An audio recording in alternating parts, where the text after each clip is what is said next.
अलवर सांसद खेल उत्सव के इस समर कैंप में हमारे आग्रह पर सहज रूप से यहाँ पर पधारे हमारे मित्र और सम्मान्य राजस्थान सरकार के खेल मंत्री कर्नल राज्यवर्धन राठौड़ जी, हमारे अलवर के लोकप्रिय विधायक, राजस्थान सरकार के वन और पर्यावरण मंत्री सम्मान्य संजय जी, हमारे भारत सरकार के ओलंपिक के खिलाड़ी, और ये तो आज हमारा सौभाग्य है कि एक नहीं दो ओलंपियन हमारे इस उद्घाटन कार्यक्रम में उपस्थित हैं। एक तो स्वयं कर्नल राज्यवर्धन जी और दूसरे हमारे देश के गौरव करने लायक ओलंपियन श्री योगेश्वर दत्त जी, जिनके संयोजन में आने वाले 15 दिन में ये कार्यक्रम होने वाला है।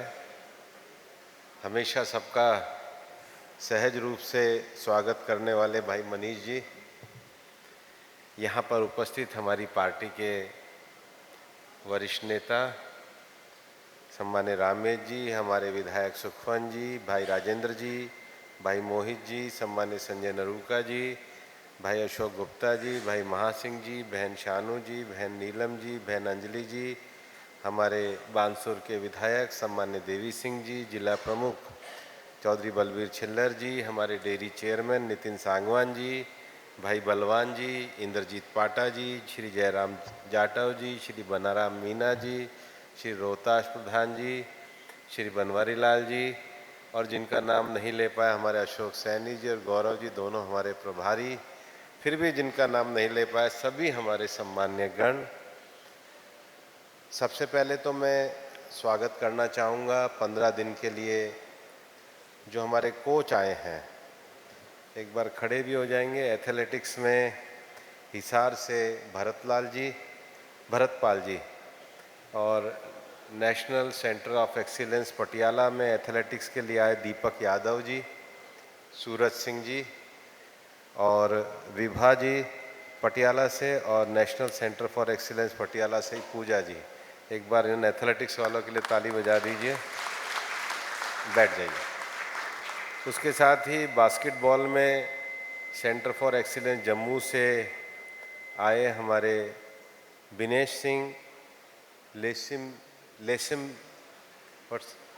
थिम, और जम्मू से ही आए हमारे बास्केटबॉल मेल में कपिल जी, हरिहरन दिल्ली से आए विकास, जो ये आए बास्केटबॉल वाले अभी पीछे खड़े बास्केटबॉल वाले। बैडमिंटन में दिल्ली से आए विकास, पीयूष मीना आए पीछे, और उसके साथ ही बैडमिंटन में युति गुजर और याशिका यादव हैं पीछे दोनों। इनकी भी ताली बजा दो भाई। उसके बाद बॉक्सिंग के कोच के लिए हिसार से आए चंचल सिंह, अमन कुमार, मोनिका शानू आइए। उसी के साथ बॉक्सिंग में श्रुति यादव रोहतक से, जो हमारे नेशनल सेंटर फॉर एक्सीलेंस से आई हैं।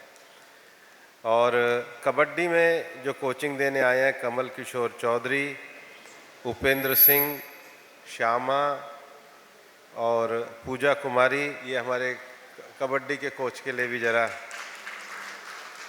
फिर खो खो के कोच जो हमारे आए हैं नई दिल्ली से पवन कुमार और दिनेश कुमार बेंगलोर से आए हैं। वो दोनों कोच भी हमारे खो खो में हैं। फिर मेल वॉलीबॉल में अमित कुमार, विवेक मलिक, मृणाल जोशी फीमेल और विजय, ये हमारे वॉलीबॉल में आए हैं। फिर विशेष रूप से चूँकि अलवर में कुश्ती का है, कुश्ती में लवकुश अखाड़ा से आए विजय, अविनाश भीलवाड़ा से, और कुसुम फीमेल हमारी कोच जो आई हैं। उसके बाद कुश्ती में लखनऊ से आई अर्चना चौधरी। फिर योगा में हमारे सोनीपत से आए अजय वर्मा, रविंदर सिंह शेखावत, निकिता गोयल और दिव्या राठौड़ गांधीनगर से जो आए हैं। तो सभी कोचेस का बहुत बहुत स्वागत है और प्यारे बच्चों और मेरे बहरोड के सभी आत्मीय परिवारगण, सांसद खेल उत्सव ये हम लोग एक मिशन के नाते और एक जज्बे के नाते चलाने का काम करते हैं। पिछले 2 बार के सांसद खेल उत्सव के बहुत सकारात्मक परिणाम मुझे देखने को मिले हैं। मैं इतना कहना चाहूँगा कि जो बच्चे यहाँ पर आए हैं, ये वो बच्चे हैं जो अपनी अलवर की खेल उत्सव में पहले या दूसरे नंबर पे आते हैं। हम इनके लिए भारतीय खेल प्राधिकरण, स्पोर्ट्स अथॉरिटी ऑफ इंडिया से कोचेस को इसलिए बुलवाते हैं कि 7-8 दिन में ये कोचेस के माध्यम से जो खेल की ज़रूरी टेक्निक है, जो खेल के लिए साइकोलॉजिकल तैयार होना है, खाने का ध्यान रखना है, फिजियोथेरेपी को जानना है, स्किल को डेवलपमेंट करना है, तो इनको ये सीखने का और करने का अवसर मिलता है। मेरे 2 अलवर सांसद खेल उत्सव के बाद इस साल हम इस खेल सांसद उत्सव को और आगे बढ़ाएंगे और 2 वर्षों में चाहे गौरी देवी में बैडमिंटन का कोर्ट बनाना हो, चाहे अलवर में हमारे संजय जी के सहयोग से हॉकी का एस्ट्रोटर्फ, और चाहे हमारे लिए ट्रैक बनवाने का काम करना हो, नीमराणा में सिंथेटिक ट्रैक बनाने का काम करना हो, नीमराणा में स्टेडियम की बात शुरू करी हो, शाहजहाँपुर में विशेष रूप से, या हम लोगों ने भिवाड़ी के स्टेडियम के फेज़ 1 को पूरा किया हो, या उसके बाद भी परवेणी में हमने क्रिकेट स्टेडियम की बात करी हो। लगभग संसदीय क्षेत्र में हमने 20 के करीब मैदानों का विकास किया है। और जब योगेश्वर जी आए थे तब मैंने कहा था कि जो राजस्थान में जो पंचगौरव जो मुख्यमंत्री जी ने शुरू किया है, अलवर में कुश्ती उसका खेल के रूप में हमने चयन किया है। अभी हम लोगों ने कुश्ती का एक CSR के सहयोग से पूरा इंडोर स्टेडियम, संजय जी और मैं दोनों थे, अलवर में बनाया है। और जो मैंने योगेश्वर जी को कहा था कि एक आवासीय हम कुश्ती का स्टेडियम बनाएंगे, तो खैरतल में, बमोरा में हम लोगों ने उस जगह का चयन करके वहाँ भी कुश्ती के मैट पहुँचाए हैं। और योगेश्वर जी और राज्यवर्धन जी दोनों ओलंपियन बैठे हैं। उस दिन मैंने घोषणा करी थी, हम अब योगेश्वर जी के सहयोग से जो हमने सांसद खेल उत्सव में कहा था, उसमें कुश्ती की एकेडमी को शुरू करेंगे और जिस बच्चे का चयन करेंगे वो जब तक उसके मन में खेलने की भावना है, जब तक उसके खेल के कैरियर की तैयारी है, उसके लिए स्कॉलरशिप जारी रहेगी। इसका अर्थ है, मैं कहना चाहता हूं कि जो बच्चा अगर कुश्ती को कैरियर बनाना चाहता है, जब तक वो अपने कैरियर को बनाने में संतुष्ट नहीं होगा, ये कोई 1 साल और 6 महीने की स्कॉलरशिप नहीं देंगे। हम भी उसको कह रहे हैं, भाई तू भी लड़, हम तेरे पीछे खड़े हैं, लक्ष्य पे पहुंच, हम साथ में चलने का काम करेंगे। और उसके साथ ही साथ ये प्रयास हम बाकी खेलों में भी शुरू करेंगे। हम लोगों ने अभी अलवर में हमारे नितिन जी के प्रयासों से डेयरी के क्षेत्र में, मैं बार बार कहता हूँ, बड़ा काम शुरू करा है। अभी अलवर के संसदीय क्षेत्र में जो क्लस्टर लेवल फेडरेशन है वो 47 जगहों पे है।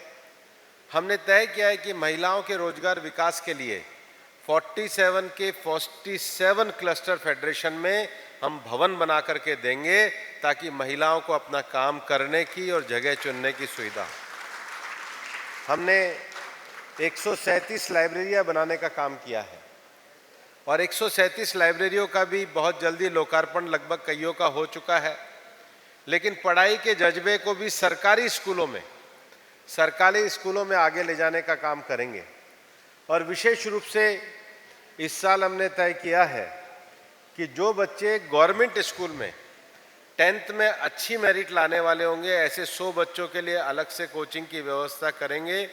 और सरकारी स्कूल के जो बच्चे 10th में हमें लगेंगे कि ये कैरियर में मेडिकल इंजीनियरिंग में जाएंगे, उनके लिए भी 2 साल के लिए निःशुल्क और विशेष कोचिंग की व्यवस्था करेंगे। ताकि मेरा ये मानना है कि गवर्नमेंट स्कूलों से, क्योंकि प्राइवेट स्कूलों में तो हमारे मनीष जी बहुत करा रहे हैं, लेकिन जो गवर्नमेंट स्कूल में आने वाला बच्चा है वो प्रतिभा को भी पूरा अवसर मिले, और ये विशेष कार्यक्रम हम लोग शुरू करेंगे। मेरा ये मानना है कि जीवन में कोई परिस्थिति हमको नहीं हरा सकती, जीवन में कोई हमारी कमजोरी, कोई गरीबी हमको नहीं हरा सकती, जीवन में कोई प्रतिकूलताएं, लोगों का विरोध, वो हमारे हौसले को नहीं हरा सकता। जीवन में हारा तभी जाता है जब हम अपने मन से हार जाते हैं। कोई भी व्यक्ति अगर वो मन से हार गया तो वो कभी नहीं जीत सकता है, और जिसने मन मजबूत कर लिया उसके लिए कोई परिस्थिति मायने में नहीं रहती। जिसका मन मजबूत होता है वही जीवन में जीतता है। और इसलिए जो 7 दिन का सांसद खेल उत्सव है, ये कोई, मैं ये नहीं कह रहा कि यहाँ से निकलते ही आप कोई कल ही ओलंपिक में पहुँचोगे, नहीं। इसके लिए लगातार साधना करनी होती है। परिस्थितियाँ खराब होती है, परिस्थितियाँ विपरीत होती है, घर की परिस्थितियाँ खराब होती हैं, गांव में ताने होते हैं, लोग परेशान करते हैं, लोग 10 तरह की बातें करते हैं। वो तो आप नहीं करोगे तो भी करेंगे, लेकिन जिसने मन में ये मजबूत कर लिया कि मेरे को ऐसा संकल्प लेना है कि मेरे को विजय प्राप्त करनी है, तो फिर वो उसको विजय प्राप्त करने से कोई रोक नहीं सकता है। और मन के साधना के अनुशासन का नाम ही कैंप होता है। कैंप का अर्थ ये नहीं है, कैंप कोई फैसिलिटी नहीं है। कैंप का अर्थ है कि यहाँ पर एक जो दिनचर्या हमको दी जाती है, उस दिनचर्या का हम पालन करें। आप सभी को मेरी शुभकामनाएं, जो कोचिस आए हैं उनको मेरी शुभकामनाएं। 2025 में हमने पिछली बार इस सांसद खेल उत्सव को हम लोगों ने पिछली बार लॉर्ड्स यूनिवर्सिटी में किया था, उनका भी मैं धन्यवाद देना चाहता हूँ। पिछली बार साई ने 29 कोचेस भेजे थे, इस बार साई ने हमारे लिए 33 कोचेस भेजे हैं। और पिछली बार हम लोगों ने अनेक प्रशासनिक अधिकारियों से और लोगों से बच्चों को बहुत फिटनेस की हमने तैयारी कराई थी, और इस बार हम लोगों ने उस तैयारी को आगे बढ़ाया है। और अब सांसद खेल उत्सव को हम नया आयाम देना चाहते हैं। हम इस बार 4 जगह बड़े सांसद खेल उत्सव कराएंगे, लेकिन हम चाहते हैं कि जो 18 ग्राउंड इस बार जहाँ पर सांसद खेल उत्सव हुआ है वो परमानेंट खेल की जगह बने, रोज बच्चे आएँ, खेलें, अपना विकास करें।